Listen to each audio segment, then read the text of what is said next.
South Africa's northern province, is an ancient land where those who have gone before have left their indelible mark. Shrouded in the mists of time is Makapansgat, a maze of interleading limestone caves where the bones of early ape-men have been cradled for more than 3.5 million years, and where the fossils of animals long since extinct lie buried. By some good luck, blasting by miners looking for the limestone, travertine has exposed a treasure trove of fossils on the roof of one of the caves, a roof that is really the floor of an ancient cavity lying above. This is a section of the spinal column of an antelope. The bones are still lying in their natural position. They're semi-articulated, and this can tell us that the animal fell into the cave as a complete creature and was then washed, or perhaps it even roamed right down here to the bottom of the cave, where it fossilized more or less in one piece. How old do you estimate the fossil to be, Judy? This is the lowest part of the cave, so it's probably approaching 3 million years. And living contemporaneous with this creature would have been the saber-toothed cats. World famous in archaeological circles is what is known as the Cave of Hearths, which has a record of human occupation right from the early Stone Age, over 200,000 years ago, through the Middle and later Stone Age, as well as Iron Age horizons at the top. The whitened bone fragments at one of the hearths lies embedded in the rock like the leftovers of an ancient barbecue. Deep in the spectacular Waterberg mountains, the mark of another early resident, the Stone Age San, is etched on the inner wall of a sandstone cave.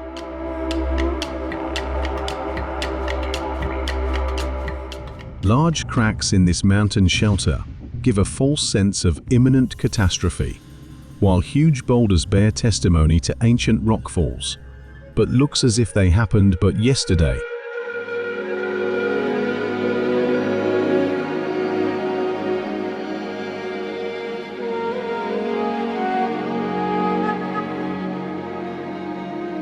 Early explorers to this legendary place could be forgiven for believing themselves lost in some mythological kingdom surrounded by a maze of red-tinged mountains that look like huge castles with stone wall ramparts.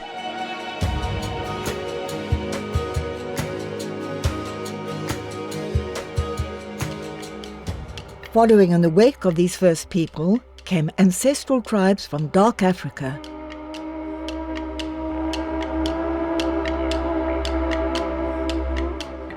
And from the southern tip of Africa, the Voortrekkers.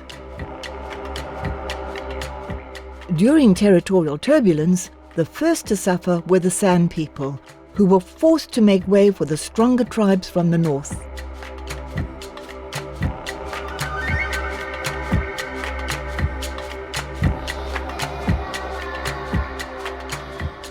Maritzkop was the scene of many battles, but there was one in particular that has gone down in history. The Bapedi used to use that mountain as a fortress, and the Swazis were trying to invade them, and they were climbing up the side of the mountain, but there was a great mist on top, so the Swazis couldn't see where they were going. The Bapedi knew this and took great big rocks and rolled them down over the Swazis, and the sound that made was Maholo, Maholo, and the battle is known as the Battle of Maholo.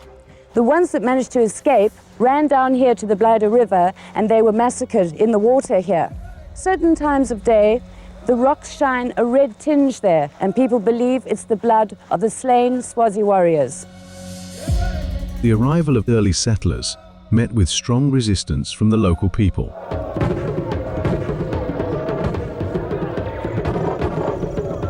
Fort Andrina is one of 3 forts built in 1880 to protect the burghers during skirmishes with the Venda. It was also used in the Anglo-Boer War. One chief who gained legendary significance for his brave stand at the time of the early settlers was Makgoba. Refusing to leave the graves of his ancestors to foreigners, He evaded his pursuers by taking refuge in a thick mist forest. When Swazi mercenaries were employed to hunt him down, he disguised himself as one of them by using one of their identifying headbands. He was eventually caught and decapitated.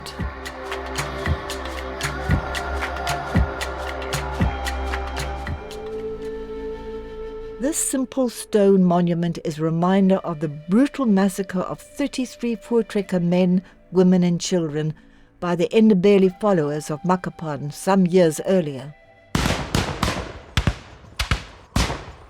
A Boer commander was sent to punish Makapan, who took refuge with about 1,000 of his people in one of the 3 large chambers of the Makapansgat caves, where they were barricaded in by their pursuers. And then they tried to get them out by firing on them with their cannon and rolling in burning logs, but they wouldn't come out. So eventually, most of them starved to death. They had no water, no food. But legend has it that Makapan himself, in fact, did escape. Being strapped to the belly of an ox, he got out that way. The resilience and pioneering spirit of the Voortrekkers can be seen in a recreated village at the Schoemansdal Museum. It's built on the site of the first small town, a settlement used primarily as a hunting base.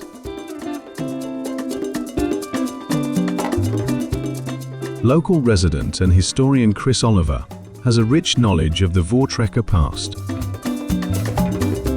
When the Afrikaner pioneers arrived in this area, they settled here in order to build structures like this, to have a bit of luxury, while they were developing Schoemansdal. The Voortrekkers had become synonymous with ox wagons, which carried them thousands of miles across rivers and mountains. Can you imagine a modern-day family going on holiday or moving their belongings on a wagon like this? But how did they get them down from a mountainside, for instance? You can take this apart in small pieces, basically the size of a wheel, and carry it and assemble it. You can disassemble this, if you know what you're doing, in under an hour, and you can assemble it in the same duration of time as well. The hunting expeditions carried out by the Boers, adventurers, fortune seekers, and traders escalated at an alarming rate, taking its toll on the wildlife, particularly elephants, who were killed in their thousands for ivory. The diary of Joseph Churchill records the estimated number of elephants supposed to be shot this year in the district is about 1,000. Fearful slaughter. Today, elephants are afforded protection in the legendary piece of African splendor known as the Kruger National Park. This wildlife Eden is home to over 8,000 elephants. Declared a wildlife sanctuary in 1898 by Paul Kruger, it covers an area of almost 2 million hectares and is today one of the largest and most famous wildlife parks in Africa. Elephants are also protected in the large Trans-Frontier Peace Park initiative that allows them to cross from South Africa through to Botswana and Zimbabwe at the confluence of the Sachet and Limpopo rivers.